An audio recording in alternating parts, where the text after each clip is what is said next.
One of the most compelling reasons that anybody takes a vacation, we have to face it, is to pamper ourselves. Many people work very, very hard, and it's only right that we should treat ourselves sometime, because our daily lives most times are very, very frugal, and we're always watching something. But, you know, sometimes we have to splurge. It may hurt a little bit, but when we do it, we really feel fulfilled. We feel treated well, and most of all, we feel important. Okay, as empty nesters or adults without children, where have you traveled, and what are some of the things that have taken place? Dorothy? Well, I was an admirer of Ronald Reagan. Excuse me? I was an admirer of Ronald Reagan, so I decided to go see his library in Simi Valley, California. Okay. That was extraordinary. They tell me that when he was alive, he would go to the replica office, presidential office, and he would sit there real still. When people used to come to visit, he would actually get up and they would be startled because they thought it was a wax figure, and it was he. I didn't get to see that, but I did see his wife, very tiny, very pretty, and I walked through the place, memories of all the movies that he made, and I saw his plane, his airplane, quite small compared to what is there now. And was that the presidential plane?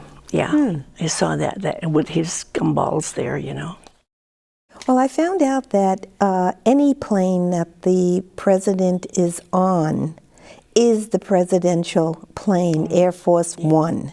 It doesn't have to be a specific plane, but any plane that he's on.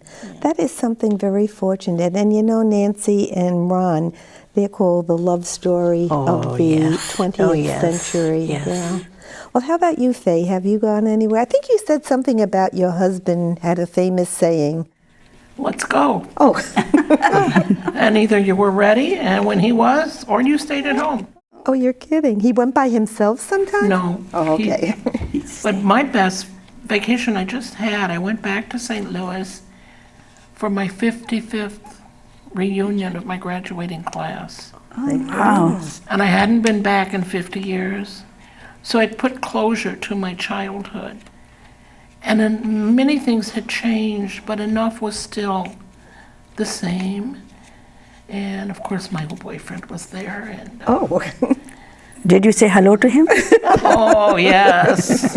And his wife, unfortunately. But just a beautiful trip that I will treasure for years to come. Well, memories complete the soul, and I think you just did that. Yeah. How about you, Kieran?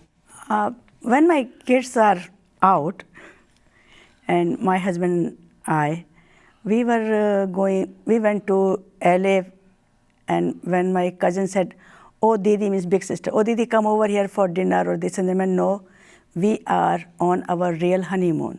So when we come, we will come. So do not disturb us."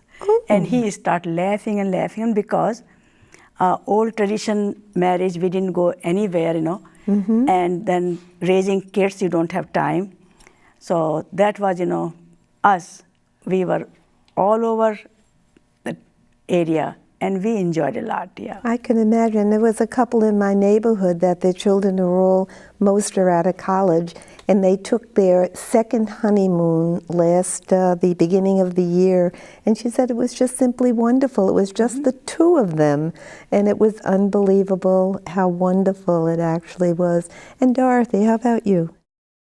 Well, let's see, when my husband was alive, he was a fishing addict. Yeah, and me, camping out and fishing, I'd rather be in a motel. But anyway, we did, and he did his fishing. In fact, he did it until he passed away. But He enjoyed it, and I liked seeing his face when he was fishing. Well, that's good. That's And a enjoyed memory, eating. yes. Enjoyed eating it also. You Oh, would yeah. say have something in common there. Yeah, I was going to say, I'm amazed we didn't meet up. Yeah, I'm telling you. Now you have. And how about you, Julia? Well, after my husband passed away, I joined a 39ers club from our church. Okay. And they were very active. We had very good leaders.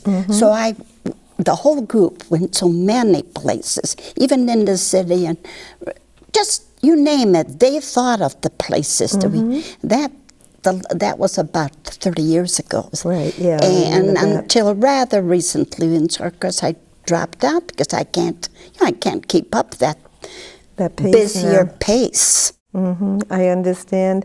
I know I enjoy traveling, and as many of you know, I just came back from a trip to New York, and but I've gone on a cruise, and I think that was one of the most wonderful experiences I've had. But I've toured Arizona with a friend, and I've toured Florida with a friend, and the memories are there, and you know, it made me appreciate the world. And I think my biggest desire would be to be and do what you did. I'd like to visit the 50 states, but, you know, being in the twilight of your life, it may not happen. But do you have any other stories or places that you have visited as an adult? I have. I went to Rome because my daughter called me, and she said, "Mom, I would like to give you Mother's Day party in Rome." So, and she said, "Come in first class." Oh, my. Okay, so Dad arranged my ticket. He bought ticket for first class, and since then I am traveling in first class because my. Dad said, "You got the habit. Your kids want you travel by first class. Fine." So I went there. That was amazing. What a beauty of Rome, you know. Anywhere you go, you were just amazing how those people were thought about that and doing things, you know. I know. And they've preserved the past. So and, beautiful, beautiful. You know, it's really interesting that you said your daughter encouraged you. I know when I retired, my daughter treated me to a trip to Poland, and there we met our relatives 1 week on our own, Krakow and Warsaw, and the second week it was family. I never knew I had so many family over there, and they love food. But you know, but my daughter did it. Have any of your children done anything special? My daughter. Oh, okay, very good. Did she go with you? Nice. This way you could share, you know, with the thing. Right. Okay, vacations we know do keep us healthy. They promote well-being. They promote and strengthen bonds and relieve stress, and taking time out is definitely something that we need, as we mentioned at the beginning. And it was William James who said, "Every man who possibly can should force himself to take a holiday of a full month in a year, whether he feels like it or not." And it's a shame here in the United States, many people feel guilty taking vacations, whereas in European countries, it is needed and mandated. Well, thank you so much for sharing all of the things that you have done as a child and with your families and yourselves. And continue. Don't stop. Thank you for listening, and may God bless everyone.